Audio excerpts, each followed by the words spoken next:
What is it that you're watching? One of the old list episodes. What is it that you called these again? For sticking with us for a year. For those of you who've been here from the beginning with that RoboCop episode. A season 1. Cold opening. The Declaration of Principle. What do you mean by that? It's an antique.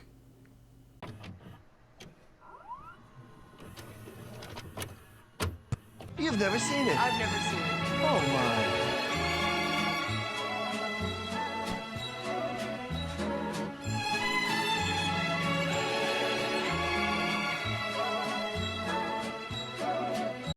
my. Welcome, one and all, to the Season 3 premiere, episode 25 of this stupid, meaningless little show we do on YouTube where two white guys talk about movies. The List. As I said in my last episode, for those of you who actually checked it out, because YouTube and Sony did us real good with that. Sony don't want the praise. Don't want it. Don't Nope. want it. None whatsoever. But as I said, this year we are going to discuss the topic widely discussed and debated among many cinephiles worldwide. This year is going to be the year of the auteur. According to the Oxford Dictionary, the definition of an auteur is as follows: a filmmaker whose professional influence and artistic control over a movie are so great that the filmmaker is regarded as the sole author of the movie. For obvious reasons, in recent time, this, among many other things, has caused a lot of controversy due to the idea that crediting the director as the sole author can be viewed from a certain point of view as to discredit the obviously massive cast and crew who helped make films possible in the first place. Yeah. Film is a collaborative medium after all, so in this I hope for us to have a year of ethical discussion of not just film, but the cultural significance around films themselves and the general reactions that they have by the public and by us. Now, I am a fan of many auteurs, both beloved and divisive, from filmmakers like Stanley Kubrick to Zack Snyder. An artist does not need to be loved to be considered an auteur. Like I just said, Zack Snyder is an often derived filmmaker who I really, really adore. Yeah. But his films are both critically and a lot of times by audiences widely just disregarded as popcorn schlock. Just panned or whatever. Yes. With all that being said, though, I'm going to take a moment to explain how this year's picks are going to work to both you and the audience.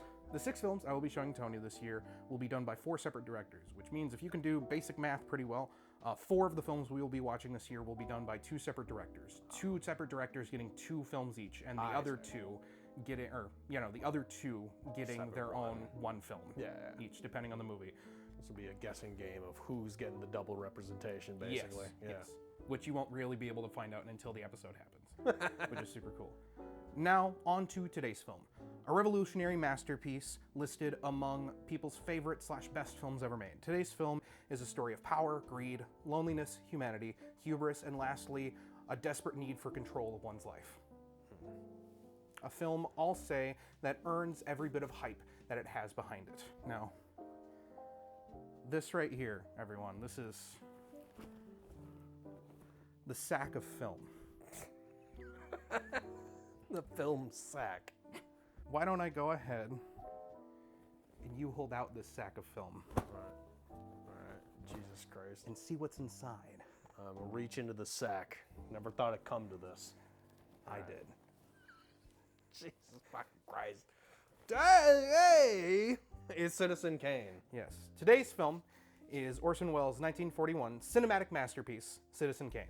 This is the first film Welles ever directed, and also his most widely known film, and the one he would probably be remembered for the rest of his life, whether or not he liked that. Directed, produced, and starring and co-written by Welles himself, the man was dubbed an early American auteur when the term was first starting to be used. May I also remind you that Welles was only 25 years old when he directed this, Yeah. which is fucking... It's both insane, cool, and also really irritating as a 27-year-old filmmaker. Person is age when aged? That's crazy. Yeah. Don't let it stop you, everybody. Yeah, exactly. 100%. He described the process of getting the movie made as stumbling into it. Co-written by Herman J. Mankiewicz, this fact and the film is a prime example of Welles' biggest talent as a filmmaker, which is not his ability to make a movie, but his ability to pick out the best people possible for the crew and make sure that every single person that's working on it is as talented as possible. No. Sort of going in the face of auteur theory itself. Shot by Greg Toland, whose use of deep focus cinematography, keeping everything in frame, in focus at once, revolutionized the way films are shot to this day. Everything from shot composition to performances to the timeless story of a man's arrogance and charm being his ultimate downfall come together to make one of the objectively best films ever made. Citizen Kane was AFI's best film ever made on their prestigious top 100 list for 40 years running from 1962 to 2002. Tony, first off, was this one you were expecting at all? Yes, I was expecting to see Citizen Kane, and I was kind of expecting Citizen Kane to show up either first or close to first, because as far as I've known, Citizen Kane is like the first, air quotes, auteur film. It's not the first one that I'm aware of. It's not right? the first one. I've heard some people credit Welles as the first American auteur. I think he's the one to kind of get credit for it first with some film scholars, but I would argue directors like John Ford or some people fall into that a bit more, but he's definitely the first one to be like mainstream success. He was a star not for starring in the movie, but for directing it, which wasn't as much a thing at the time. Like, John Ford was a celebrity within film circles. People knew who Orson Welles was. Orson Welles' career spanned from stuff like he was a radio jockey DJ, he was in the circus because he was orphaned as a kid. Like our friend Ethan Hunt in the Mission Impossible series, he loves close-up hand magic. Yes, and he was carrying 2 discs.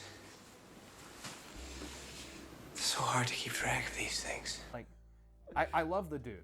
I'm aware that this is the litmus tests for film review, film theory, film all this, that at some point in time, somebody's going to say, all right, it's time to watch Citizen Kane and give us your opinions on it.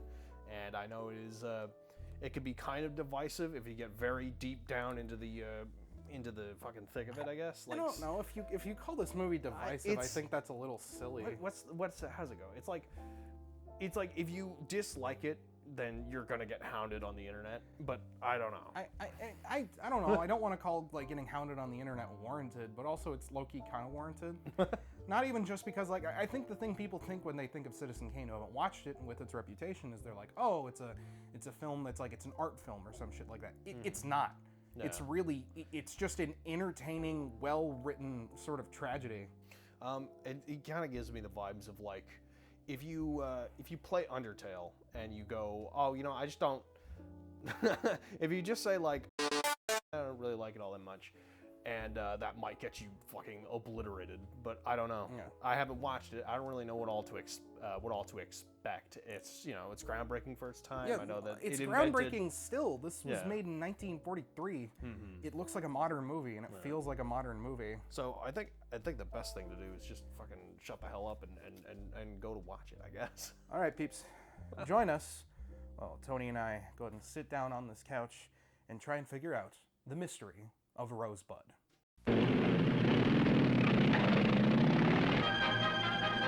Lights! Give me a light.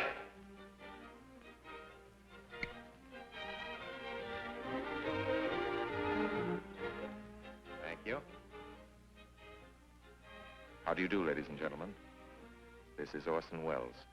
I'm speaking for the Mercury Theater, and what follows is supposed to advertise our first motion picture. Citizen Kane is the title, and we hope it can correctly be called a coming attraction. It's certainly coming to this theater, and I think our Mercury actors make it an attraction. I'd like you to meet them. Speaking of attractions, well, the chorus girls are certainly an attraction, but frankly, ladies and gentlemen, we're just showing you the chorus girls for purposes of ballyhoo. It's pretty nice ballyhoo. But here's some of our real Mercury people. This is the first time you've seen most of them on the screen. Hey, give Joe a little light. Thanks. Now smile for the folks, Joe. Smile. Joseph Cotton, ladies and gentlemen. That's it. Joseph Cotton. I think you're going to see a lot of him. Here's Ruth Warwick, whom I know you love. Ruth. Look at the camera, Ruth. We caught Ruth with her hair up. And here's somebody you've all heard on the radio, so I don't have to tell you he's wonderful. Ray Collins. Dorothy Commongore is a name I'm going to repeat. Dorothy Commongore. I won't have to repeat it much longer. You'll be repeating it. And here's George Coulouris, who's a grand actor. I'll say that name again. George Coulouris. Watch it. Here comes Everett Sloane. Look out, Everett. Oops. Everett Sloane, ladies and gentlemen, he isn't necessarily a comedian. And here's one of the best in the world, Agnes Moorehead. I've said a lot of nice things, but Erskine Sanford deserves some more. Erskine Sanford. So does Paul. Paul Stewart, everybody. Citizen Kane is a modern American story about a man called Kane, Charles Foster Kane. I don't know how to tell you about him. There's so many things to say. I'll turn you over instead to the characters in the picture. As you'll see, they feel very strongly on the subject.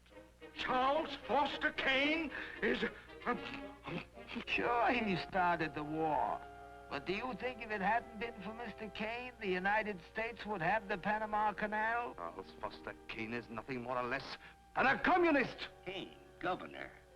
Listen, when the voters of this state and Mrs. Kane learn what I found out about Mr. Kane and a certain little blondie named Susan Alexander, he couldn't be elected dog catcher. I'm going to skin Mr. Charles Foster Kane alive. I'm going to marry him next week at the White House. Emily, I hear you've been stepping out with Charlie Kane. Of course I love him. I gave him $60 million. Well, of course I love him. He's the richest man in America. But all the girls say about him at first. But you know, I can't help but admire him. He's crazy. He's wonderful. Ladies and gentlemen, I don't know what you'll think about Mr. Kane. I can't imagine. You see, I play the part myself. Well, Kane is a hero and a scoundrel, a no-account and a swell guy, a great lover, a great American citizen, and a dirty dog. It depends on who's talking about him. What's the real truth about Charles Foster Kane? I wish you'd come to this theater when Citizen Kane plays here and decide for yourself.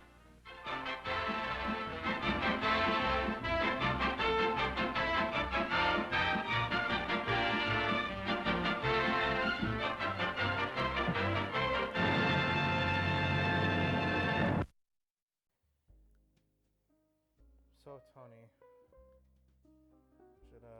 should I fucking on camera tear apart the Declaration of Principle that I wrote for this show back when I started it? Where the fuck? When do you write that? Where's that? It's spray painted on the wall over there. Why the fuck do you spray paint my walls? An antique. Tony, would you like to explain the plot to the people at home of the 1941 not a fake fan, I'm a real fan. Not a fake fan. 1941 Orson Welles feature debut classic, Citizen Kane. Plot is a woman gets land, said is worthless. Turns out that it's actually very valuable because there's like gold underneath. Yeah. And suddenly she and her son are immeasurably rich. Yeah.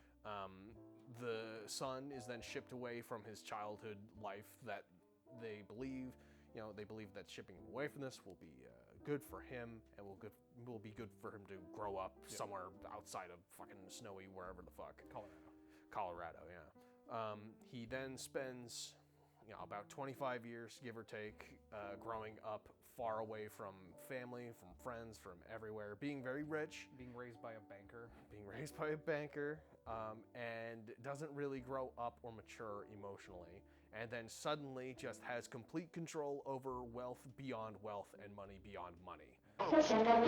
Is that really your idea of how to run a newspaper? I don't know how to run a newspaper, Mr. Thatcher. I just try everything I can think of. Tony, what are your thoughts about this movie? How do you feel about it? Was Citizen Kane worth the hype? Is Citizen Kane Kino?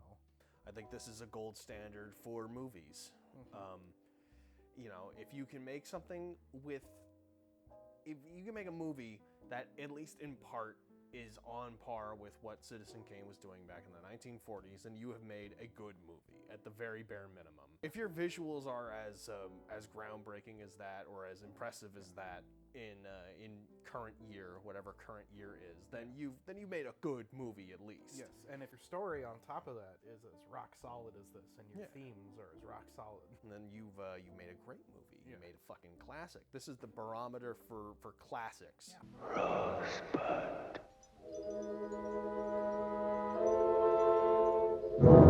Obviously, I think this movie is fucking great. Unless unless I go out of my way to specifically pick a bad movie, which I kind of make preferences for up front if I do that for the one film I've done. Typically, I'm bringing stuff on here that I think has some kind of like super high standard of quality and is like a really important and good film. With that being said, I really quick would like to dig into Orson Welles as a person. Now, what I'd like to know is, where did you get the confidence from to make a film with such... Ignorance. Sheer ignorance, you know. There's no confidence to equal it. It's only when you know something about a profession, I think, that you're timid or careful. His whole philosophy was fake it till you make it. And while I don't think that's always like the best advice to give 100% of the time, I think with kind of the philosophy he was trying to portray in this in particular, it's really important, and that's how you have to make it in show business. I believe he was orphaned as a kid. Well, my mother died when I was 7, and my father died when I was 15, beginning of my 15th birthday. Then I ran away, tried to stay out of school, out of Harvard. I had a scholarship, and desperate not to be educated, I went into the theater. Like I said, he joined the circus. He became a stage actor for like Shakespearean adaptations and everything, and a director. He then went on to be a radio DJ, where he would do like radio plays and radio broadcasts back in, I believe it was the 30s. You've definitely heard of this. I've definitely told you about this. He hosted a broadcast in character where he read War of the Worlds. Yes. As if it was a real event. There's a whole legend around this. Yeah, no, and he caused like mass hysteria within where it was broadcast, and he got in huge fucking trouble. Ladies and gentlemen, we interrupt our program of dance music to bring you a special bulletin from the Intercontinental Radio News. At 20 minutes before 8 Central Time, Professor Farrell of the Mount Jennings Observatory, Chicago, Illinois, reports observing several explosions of incandescent gas occurring at regular intervals on the planet Mars. The spectroscope indicates the gas to be hydrogen and moving toward the Earth with enormous velocity. And then getting into filmmaking, it is just that fake it till you make it philosophy. He did not go into filmmaking knowing what he was doing. He found his cinematographer and he said, I want you to teach me everything you know about cinematography. And of course, again, I had a great advantage, not only in the real genius of my cameraman, but in the fact that he, like all great men, I think, who are masters of a craft, told me right at the outset that there was nothing about camera work that I couldn't learn in half a day. It's this idea of like arrogance of like, okay, if people establish this as a filmmaking rule, you can't do this, then you try and avoid doing that. And there are certain things where you definitely need to stick to that, like certain kinds of film grammar, but that being said, if you're ignorant to those facts, then you're more than willing to like try a bunch of weird stuff. And this movie has so much just experimental, weird photography, especially for like American movies. Like we watched the earliest movie we watched on the show is Metropolis, which I feel like has a lot of weird experimental stuff, but this, like, I would say trumps that a lot just by like advancement of the technique in like the 20 or so years preceding this coming out. I mean, some of like the opening shots where, you know, you're getting these just nice cross dissolves between these establishing mixtures of like matte paintings and like live action plates, but then it gets into like the intimate subjective close-ups. We're getting into that close-up on his fucking mouth, the like snow globe dropping down on the floor and everything, and then the close-up reflection shot of like the woman walking in, then it rack focuses and pulls out and it's on the broken glass of that. And just these transition shots of like snow often being used, like the room just gets dark, spotlight, snow, and now we're just in a completely different environment. Like these sorts of transitions for the time just didn't exist because you had to pre-plan all this stuff out. He made great use of like incredibly dark shadows to make transitions like that feel more natural. A lot of things, somebody's face or somebody in the background or whatever will get like very, very dark very, very quickly, and when it cross dissolves like that, there's less detail in the picture to worry about getting like messed up or getting like, you know, warbled together, and you know, it makes it a lot easier. Sometimes it does, other times it's just a bird screaming at you. Wells put that in because it was around, I think, like the hour and 45-minute mark. And, you know, it's basically, his whole thing is like, in case we've bored the audience to tears enough to where they're starting to fall asleep. Everybody remembers that one scene where you suddenly cut to a cockatoo screeching just before... That was to wake up the audience. It's as That's simple the as that. entire significance of the cockatoo. I just can't get I can't get a pretentious answer out of you.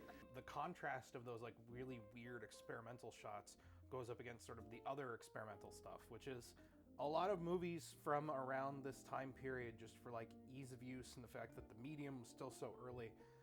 When they would have wides, they would just kind of be framed sort of flatly. Like there's obvious examples of that not always being the case, but it was super, super common. And you know, the background would be super out of focus, but like they come up with these compositions in this movie because of these new deep focus lenses and this new technique to where you just have all these different subjects all in focus at once, so your brain can like keep track of stuff going on around the scene. And like visually there's a story being told outside of the dialogue. Like there's one part early in the movie where our reporter that we're following throughout the film was trying to find out what Rosebud means. Is sort of witnessing, or sort of like going into all these different places, and he goes into a bar owned by Charles Foster Kane's second wife. And he goes over to the payphone to go call and say they need to go to the next location, and then you have sort of one of the bartenders at the bar trying to talk to him, and then in the background you still see visually in focus very crisply Charles Foster Kane's wife still just like fucking lamenting over the whole thing, and it's all just being told visually, and there's nothing to do that, and this sort of storytelling is like all over the place in this movie. And I don't know, like if I hadn't have pointed that out to you, would that be something you have like noticed? Or it's probably not, because nowadays it's like I'm sure there's technology that you can use to make like cutting together frames and cutting together like shots like that a whole lot easier, and so it's not something that you would necessarily notice. Yeah, they would just do it as like they would do it as coverage. Yeah, and which I think is lazier, but that's like, you know, but it's like for back in the day, of course that would be like incredibly difficult to do, and I'm sure there's some technical secret for how it happened and how it worked out, but I'm sure it was very fucking important to Orson Welles to make that, you know, look a certain way. You know, they have like the first shot where you meet the family out in Colorado.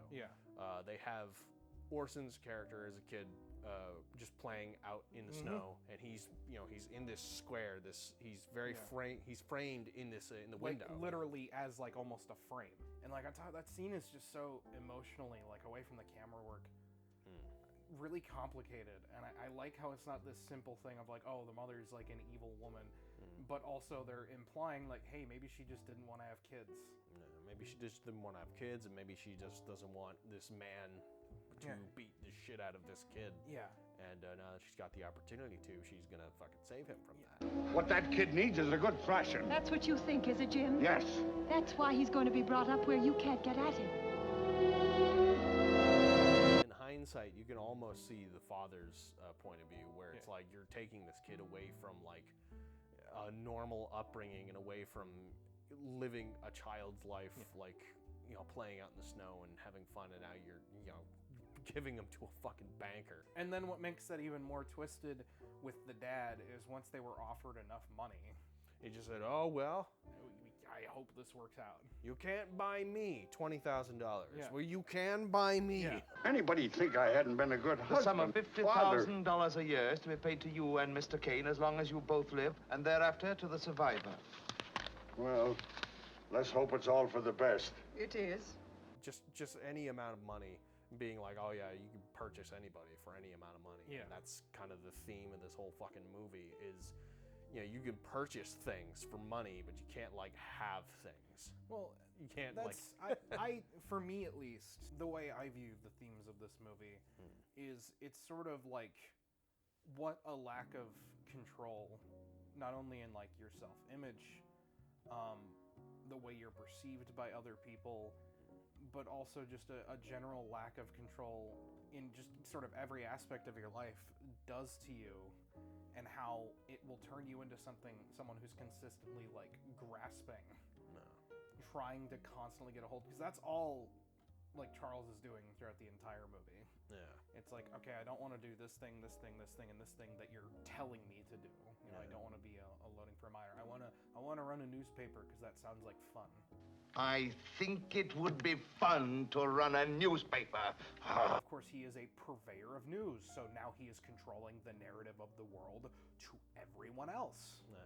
So now it's like he has his own narrative controlled, but then he gets into politics and someone catches him, whether it's explicitly cheating on his wife, or maybe he just shared a small human intimate moment with another person when he was feeling like at his worst. It's never explicitly stated, and I like that a lot, that it's never like explicitly like, oh, he slept with her or whatever, whether that's due to the limitations of the time or an intentional choice in the script. Who fucking knows? But then once again, it's like he gets into politics and then that sort of gets brought out and it's used as blackmail and control is then taken away. Don't worry about me! I'm Charles Foster Kane! I'm no cheap, crooked politician trying to save himself from the consequences of his crimes! And then all he has for control for the rest of his life is his money, which makes him comfortable, and it makes him feel, you know, he's got some sense of security, but then like he can't even control when his second wife eventually leaves him, because you can't continue to keep controlling him. And then when he finally does, to a certain degree, almost like it seems like he's old enough, he's choosing to lay down and die.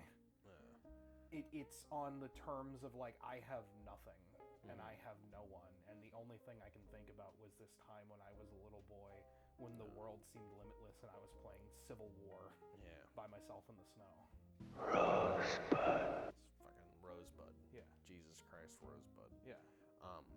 Yeah, it's just emotional maturity that he never like gained because he was, you know, hacked away from a world that would teach him that sort of thing. And just given. Yeah. Everything. Given and given and given. He was given more money than God. Yeah. And enough money to make it impossible for him to fail. Yeah. He could literally do anything, have done anything, hurt anybody in any way he wanted to, and he'd still make a fucking profit at the end of the day. Yeah. I did lose $1 million last year. I expect to lose $1 million this year. I expect to lose $1 million next year. You know, Mr. Thatcher, at the rate of $1 million a year, I'll have to close this place in 60 years. His early life philosophy is I can keep spending, and he wants to use that money to like help the general people. That's what he claims, at least as the start. He wants to make sure the public is informed on what's going on when they can't afford to be in positions where they would know this stuff otherwise, and he doesn't want to like bullshit people. But then like the minute like corporatocracy starts getting introduced, it's right after he puts together this, I made a joke about it already, but this declaration of principles, basically telling the people in the newspaper, I, Charles Foster Kane, will make sure you're always hearing the truth. I'll provide the people of this city with a daily paper that will tell all the news honestly. I will also provide That's the second sentence you've started with I. People are going to know who's responsible. And then the ultimate heartbreak being after he's like shoved everyone out of his life that he once cared about, and he's ends up alone with this woman who like obviously just hates him at this point. Declaration of Principles. It's an antique, and then he tears it into fucking pieces. You'll continue with your singing, Susan. I don't propose to have myself made ridiculous. I went through the effort to explain why a lot of people don't like auteur theory, which I think is very valid and has a lot of good points. But to me, it's like, it's weird that Welles is considered such an auteur when he went out of his way so far as to even like the credits with all these like new actors that hadn't gotten anything. To put himself very, very last. I love the ending reel where they take the introduction, or like, not introduction, but like the best take of the best fucking lines of all these characters and stacking them all up and putting their names in big fucking bold letters. Hey, remember them. Yeah. We discovered them, all right? No.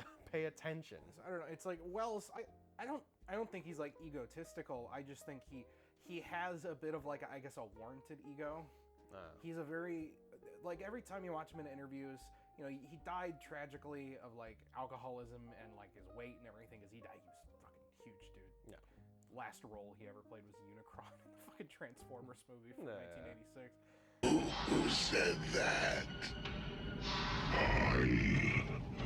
I'm Unicron.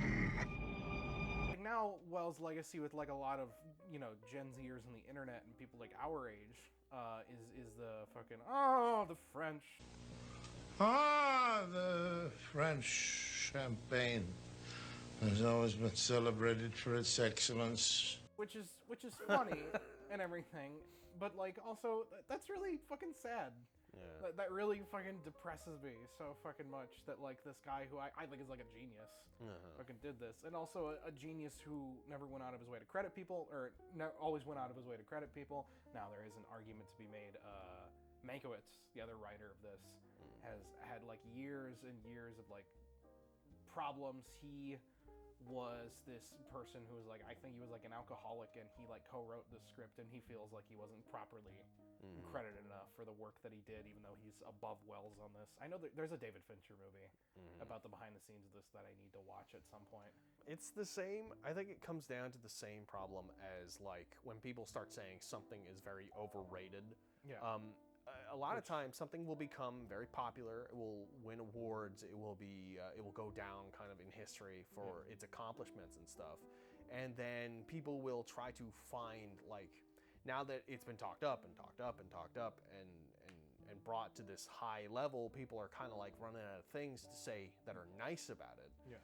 And suddenly find themselves looking for a new avenue to mine some kind of fucking anything out of it, and will just, you know, be contrarian for the sake of being contrarian. And I think that's a problem of like the critic then, less so than that. If a film is like you're sitting there and you're saying like you're having trouble finding new things to say about it, there are usually three avenues. That means the movie's bad. No. And you know, it just didn't age very well with you, which I don't think is the case with this. You, as you said, are just trying to be a contrarian for contrarian's sake, or you have not matured with the film. Because great films, to me, will change the more you watch them. You know, and that to me is always like the sign of like a great film. Like I went through a phase of like hating the Tobey Maguire Spider-Man movies when I was a teenager, until I reached my 20s, and I'm like, this is really tender-hearted and sweet, and this is a story about like growing up and becoming a man, and how automatically just like not only relatable but just tender that makes the whole thing. I don't know, like with Welles, I just find the guy to be endlessly classy, and every time I just listen to him talk in these interviews on like the Dick Cavett show or like Johnny Carson or something like that, I think he knows a lot of what he's talking about. He's just a super educated dude. He was like a huge fan of bullfighting for a long time in Mexico, and then he found out like just how unethical that was, but he would like confront himself on it. But I've turned against it for very much the same reason that my father, who was a great hunter, suddenly stopped hunting. He said, I've killed enough animals and I'm ashamed of myself. And he's just a super, super interesting dude. And like with that, you have Welles as like a person and sort of his career post this film. After this movie came out and he had so much control and so much money was spent on it and it bombed, and critically at the time it was viewed as bad and everything. It didn't get reevaluated till like 10 years later. Yeah. He then had to deal with like eventually getting work, because like his movie was just objectively good, but then it was like he never got like final cut. You know, the movie, the Magnificent Ambersons, famously it's like the final 10 minutes of that were just cut to shit, and it just makes the movie kind of like limp dick as fuck. And he just like got his final cut taken away, and that would just happen throughout his later career over and over and over and over again. His only movie that ever like seemingly had like full control of it was the last film he ever directed, called F is for Fake, which is this weird quasi documentary, quasi narrative, quasi magic show. All this, it's like one of my favorite things the guy has ever done. It's just super, super fucking fascinating. Like I said, he's just endlessly charming.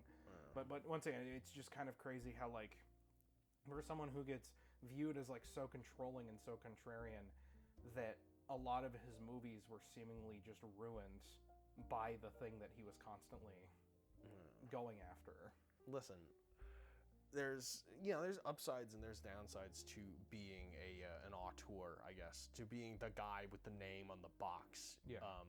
Is that, you know, you get all of the credit in the public's eyes for things. Yeah. No matter how hard you try to like lift everybody up, inevitably like the random Joe Schmo who's just going down to see this will just take away the fucking name Orson Welles and stuff. But you also get all of the blame. Yeah.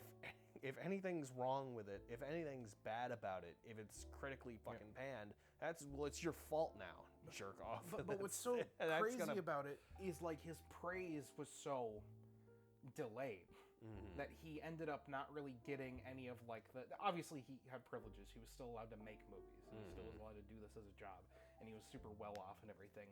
But then simultaneously, it's like he didn't get the privileges of like, okay, you made this movie, it really bombed, it didn't do well, we're gonna try and let you do something maybe a little bit smaller scale, and then 10 years later, all of a sudden, like, the movie is viewed as like this critical darling, and like, you know, everyone assumes it's a success, and now people are like, what's it like to have made the best movie of all time?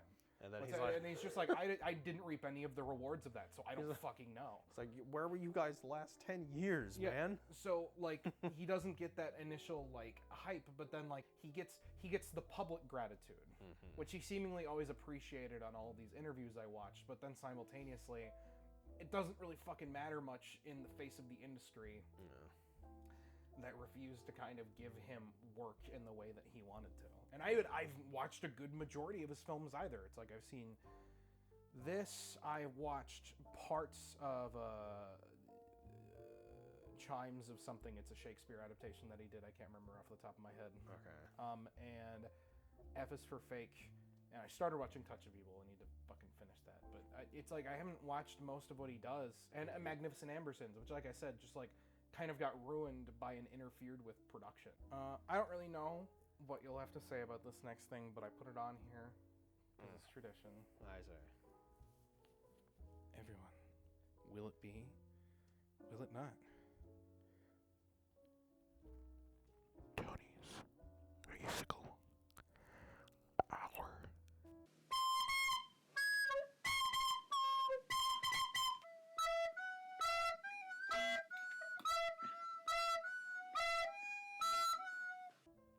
Some fucking brand new mics.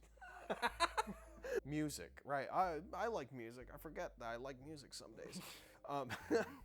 I always feel like a little bit inadequate talking about music from this specific like time and day and age, because it is all orchestral. It is all like very heavily, very well composed, and like it's a lot of what you have to say about these sort of things is the composition and like. And that's really tough to like get into for me. I'm more like I'm more into like this more modern music and this more like whatever. I feel like I don't always have the chops to talk about it. But fucking this fucking guy. this fucking squish my head. The music is fast paced and it always just fucking keeps up with the flow of the movie. And it only shows up when it's appropriate too. It only shows up when it is appropriate, especially in these big like fucking transitions where lots of time passes. Seems to be like where he likes to use it the most. The opera section, fucking. God, I wish I knew a little bit more about opera so I could properly fucking talk about her performance as an opera singer or whoever they have doing the actual singing for her. What I like about it is they pick a person who's objectively a good singer, but just not a good opera singer. Yeah, she's a good singer. And, you know, I think you can get down there granular, like, and be like, okay, she's off pitch on this a little bit, and she's whatever. To me, it's still a very beautiful composition. It sounds like she's struggling, and it sounds like she's fighting for every one of these last fucking notes. And it's just off kilter ever so slightly from time to time, but I kind of like that. And because like she told him when they first met, she wanted to be a singer, not an opera singer. And then when she's doing this this interview with this guy on the news, or this guy who runs like the newspaper, trying to find out everything about this, suddenly it's like she's telling him like, I didn't want to be an opera singer. He told me to get me. He told me like he's gonna make me an opera house and he's gonna make me an opera singer. So it's like that was forced upon him to once again just sort of go back to that whole control aspect. He wants to be viewed in some aspect of his life as a success. Yeah. I'm not a fuck up. I put $100 into this opera. I'm gonna put my beautiful wife on stage because I chose her over my current wife, and she's a fucking failure and gets lambasted by the fucking news. And it's probably completely unfair to her. Like as you said, she's a good singer, I think. And but she's not a good opera singer. Yeah, there's she's a certain range that you need to have. That range, and what range she has is she's fucking straining with, and she's just like, it almost gets into the point, like on some of these very high notes and in spots where her voice is wavering enough to where you could call it like fucking microtonal. Yeah. A really good example of this, I'm gonna fucking bring him up again, my boy Toby Fox with Undertale. There's a boss theme in that for one of the later bosses, Asgore, and it gets full fucking microtonal, right? I don't know what the fuck he's talking about. If you basically, you don't need to explain it. No. Explain it for the people. Yeah, basically, if you try to fucking play that tune on a piano that's tuned standard, like a lot of the notes will be fucking off kilter. They won't sound right because it's like each individual chord has one or two notes that are just shifted slightly to emphasize a sort of fucking feeling, to push, like, you know, if you're doing like a minor chord, the note that makes that chord minor, he'll push just even a little bit farther by like cents and degrees, and it makes it like this terribly fucking tragic song, and you can't even like replicate it on just a regular fucking piano. You have to, there's the whole fucking thing you got to do. And I think that's really, really interesting that, you know, this is something that he's done in post way in the future, where you can fuck with things on computers. You know, you can edit each individual note to be fucked up as you want. And, you know, I don't know if that's intentional on Orson Welles' part or on like on the actors or on the music producers or whoever's in control of that. But if it was a conscious decision, that's great. That's an amazing decision. It fits with the story. And it's sort of like a similar area when we talk about audio. Something, it's like you weren't educated on enough to like sort of explain how they did it, but specifically it's like this area where they want to convey like sort of like dominance and power and this control that Kane has is his like campaign speech for governor that he gives. The next governor of this state who entered upon this campaign with one purpose only: to point out and make public the dishonesty, the downright villainy of boss Jim W. Getty's political machine. I've watched this movie so many times, but just every time I hear Wells' already booming voice, whether they added more bass on it or he was just getting into a deeper register. Hey, obviously, I can just say this up front, Orson Welles is an amazing actor. No. So his performance, even if whatever audio effect they put on it wasn't there, it would still be like, oh, you're... Holy shit. This is the 1940s, so I briefly looked it up.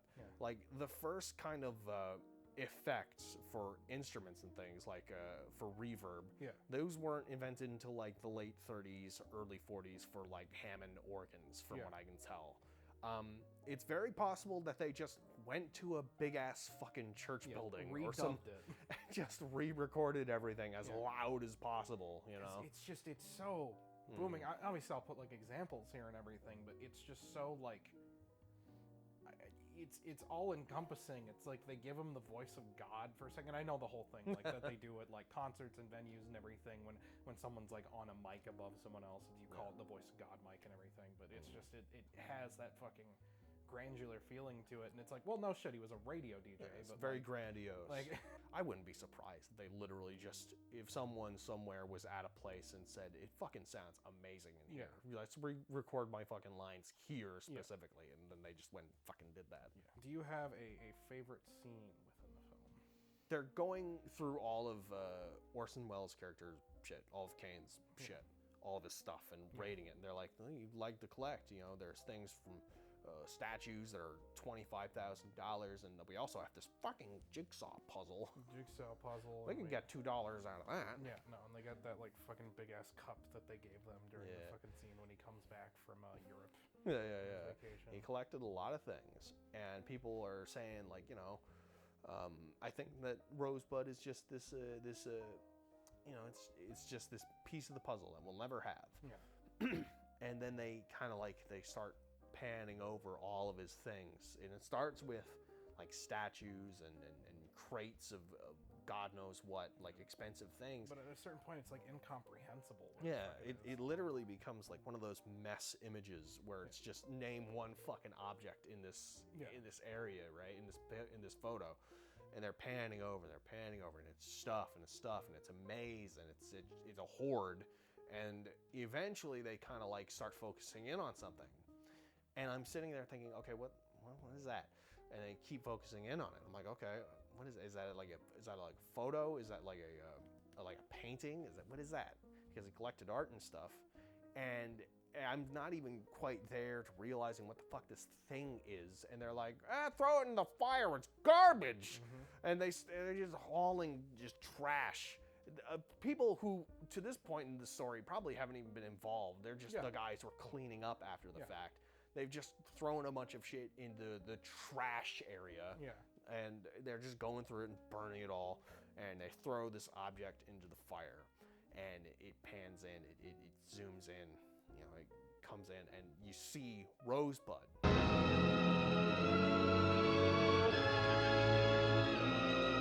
Yeah. And it's burning, and I'm thinking, well, that's Rosebud. What the fuck was Rosebud? Yeah. And the credits roll, and the whole thing goes down, and it takes me quite a bit of time to figure out, oh, Rosebud is the sleigh from the fucking beginning. Yeah. And I'm like, I was this close to just being like, well, that fucking was nothing. Yeah. You know, I was like this close to not seeing or noticing or giving a shit in the same way that the characters in this film didn't see or care or give a shit about what the one thing that was important to Kane. Yeah, it was his childhood and everything that was just ripped away from him that he had no control over. Yeah. Of course, the world is never going to value something as small as a childhood toy or a representation of your fucking youth. And, you know, they're just going to eventually throw it in the fucking trash. It's not important, you know, it's not a recording, it's not a first pressing of like a Prince song that was never released. It's not like the fucking original copy of some fucking Michelangelo painting. Yeah. It's just a fucking sled. And people say, well, I can't use this. We can't sell it. Just fuck it. Throw it in the garbage. Yeah, it's going to be... The answer to the question you've been asking has been right in front of your face the entire fucking time. But like you said, it's like, oh, it's a jigsaw puzzle is life. We'll never figure it out. When it's like, no, if you would have listened to the actual story that you were being told, you would have understood from the beginning. Yeah. You gotta think that at some point Kane would have mentioned this sled to people, but because it was just because if it's just a tiny little fucking detail next to the grandiosity of his life. He only remembered it because the snow globe looked like his childhood house. Yeah. He probably hasn't thought about it and fucking... Yeah. It might have come up in conversations some point, sometime, somewhere, but because no one pressed him on it and because no one gave a shit about his life before he had more money than God. Yeah. You know, it just got thrown to the fucking wayside and trashed. You know. Yeah. I guess sort of a good sequence that sort of juxtaposes the themes of the film really well. That entire newsreel sequence, which on a first watching, when I was watching it by myself, just was kind of exhausting because they're just throwing information at the audience for 10-15 minutes. Yeah. And I was like, is this just how the movie is structured? Or yeah, I watched that and I was like, oh fuck, I should have gotten notes. Oh god damn it. No, because the thing that I love about it is we're showing the whole juxtaposition of the whole movie, which is objectivity versus subjectivity. No. We're trying to find the objective truth for why, what Rosebud is, but you'll never understand it because you need to understand the subjective man, Charles Foster Kane. Yeah. You needed to understand who he was as a human being, not who he was as an icon, even though that's what you were set down to do in the fucking first place. And I don't know, I think sort of that whole newsreel, which I don't know if you really realized this once the movie was done, they explained the plot to the entire movie in the first 10 minutes. Huh. Literally everything. But then the movie still plays as a shocker for certain parts. You still are just oh my god, what the fuck is happening? But it's because you're having it explained in this really sort of just drab, over the top. It's the fucking news. I don't know. Yeah. And I think that's brilliant though. Yeah, it's a little special on like 60 Minutes or whatever, or on fucking. I mean, no, because back in that decade, remember the news was only shown before movies. Yeah. So they put those news reports, those big March news reports, right before films started, because you needed to update people on like the war. Oh, and like that's an interesting way of putting it. That they're putting this literally in front before of the movie. Imagine, yeah. Imagine people come in and they're like, "What the fuck? There's Yeah. a second one? Okay, well, mark down this Kane guy. I've never fucking heard of him." So Kane as a character, I think one of the more interesting parts about him is sort of like how you see him interacting, obviously, with other human beings, but just like specifically his like relationships that he has, whether that be sort of friendships, family, or the like intimate relationships he chooses to get into with people. Like I said, it's all kind of about like he needs to be in charge. And like with a lot of other charismatic people who aren't necessarily the best of people themselves, he does it without you realizing it. Yeah. He's just a really charming, nice guy that you kind of like to be around, that you'll just kind of follow him into whatever fucking fire that he ends up leading you into. And he leads a lot of people into fucking fire. Yeah. He's got like the money to fucking do it. He's got the charisma to fucking keep everyone going. But then like the tragedy of all that is he sort of just makes all these people feel valued. And I don't think it, like with a lot of these people, it's ever like an intentional fucking thing. That he's going out and he's just like, I'm gonna be a piece of shit towards you. But every person he gets in like a relationship with, it's like this ideal for like human connection that once again he never had growing up. It's like you lose your mother and you get raised by a fucking banker. Like you're never going to have that. So you're constantly looking for that in like friends. You know, you have his best friend Leland, who he's known since college. And you know, which college did he go to him with? And he goes, oh, you know, all these names off like 5 or 6 different like fucking like studious universities, because he kept dropping out or getting expelled, and he would just take this poor kid along with him, and you know, just ostensibly like run his life to the point where when stuff finally gets to be like too much and he's kind of like ruined his own reputation and now all he has is this fucking newspaper, Leland just becomes an alcoholic and just doesn't know how to fucking rule his life. And he's finally gonna be honest when he's drunk and he starts writing this review, and he fucking finishes that review and like fires him and just cuts him out of his fucking life. Yeah. And that's kind of just what he does with all these relationships. He pushes and pushes and pushes and pushes. Yeah, until there's like this bit of pushback and shown, like until somebody shows basically that they don't really love the guy. Yeah. And, you know, he's only ever looking for somebody to love him and to fill that fucking void that he's had. All the while just, you know, not really having any emotional maturity, once again, to handle the idea that, you know, the part of his life that he was supposed to grow that sort of relationship and love and ability to show love was just kind of taken away from him, and he never got the chance to go back and go through it, you know. And even if he had, he'd been 25, he'd be an adult, a full-grown adult, and your brain don't change too good after that. Yeah, and obviously, which once again, I probably think that's super intentional on Wells' part, like when co-writing this. And I think what ends up making that all the more tragic is by the time he's just an old man and he, like a toddler, he's tearing this room apart, you're still feeling for him, because it's just like you... It's like weird to say this about someone who has so much privilege, but you never stood a fucking chance. Yeah. And that is just so like, and we didn't talk about this, his fucking insane house. Yeah. Like you see the exteriors throughout so much the early parts of this movie, then you finally see the interior, and it's a mausoleum. It's just fucking everything. It's like 4 different fucking mansions stapled together. And it's just like it's both like they have all these statues around and everything, but you just have these large foyers and they're just fucking empty. Where people can shout at one another about like what's supposed to be an intimate moment. I think we'll go on a picnic today. Yeah. I love that shit. And then he finally gets in the fucking tent with her and he's like, you don't need to shout at me. We're not in the house anymore. And she's like, I won't shout at you anyways, because he's fucking, he's a piece of shit and he deserves it. Like, that's the terrific part. But no, I don't know. I don't mean to be controversial, but guys, Citizen Kane, it's a good movie.